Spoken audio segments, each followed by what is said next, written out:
Hey everyone, I am excited to come to you today with hire like it makes you a crap ton of money because it does when you do it right.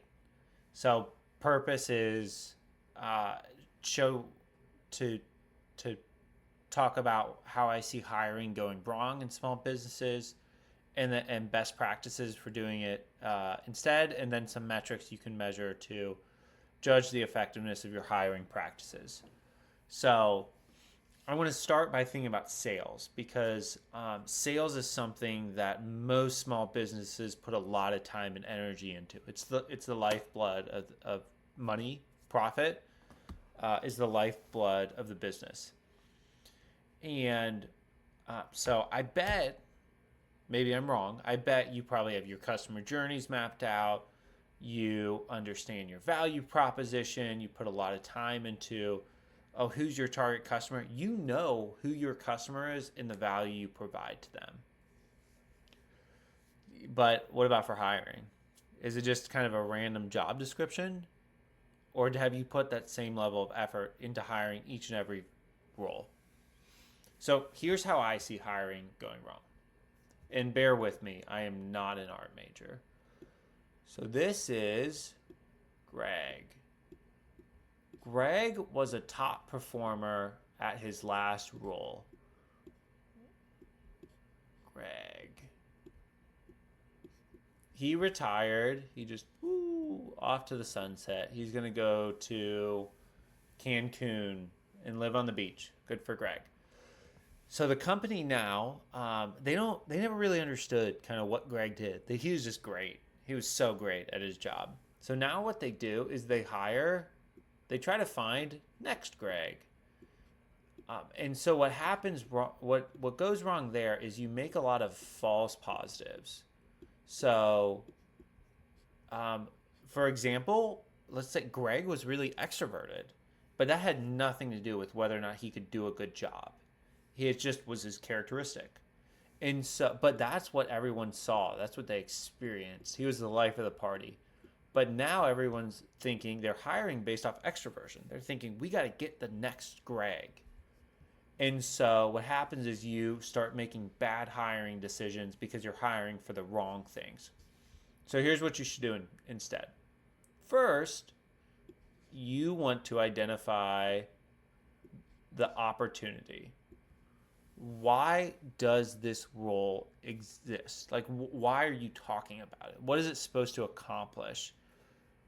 What are some responsibilities it's going to do? And then when you're there, you can think about what are those tasks that will accomplish those responsibilities, that opportunity. And then when you're there, then you can clearly define the role in sort of a job description sort of thing. And then when you're got the role clearly defined, then you can hire against the role. You're not hiring against the last person, you're hiring against the role. And there are really three things that you're looking to hire for. So the first is T for technical skills. You're looking for the super niche things you need to do that job really well. They're an engineer, they need to know how to do that form of engineering. If they're in sales, they need to know how to sell.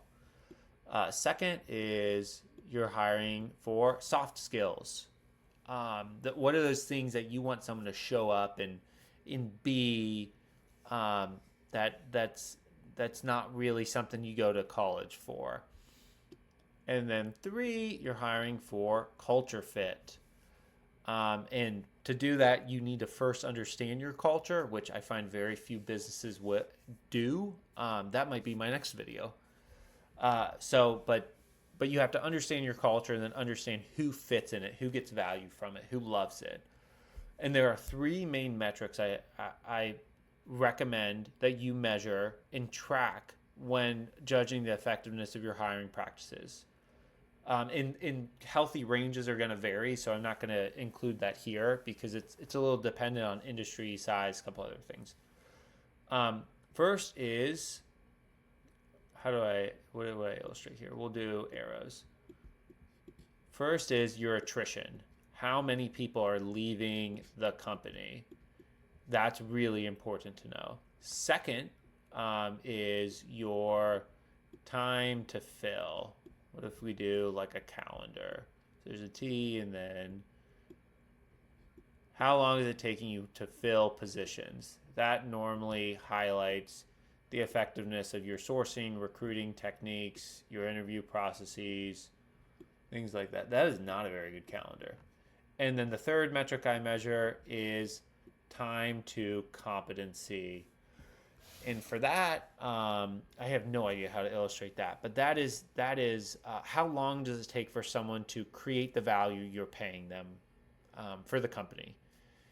And that's really crucial in ensuring that you're getting people with the right technical skills who can slide into the job and be successful day one, or maybe not day one, whatever after the correct onboarding period is for your company.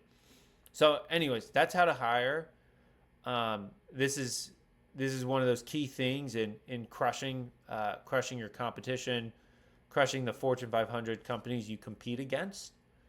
And just remember, blame the performance environment, not the person. See y'all next time.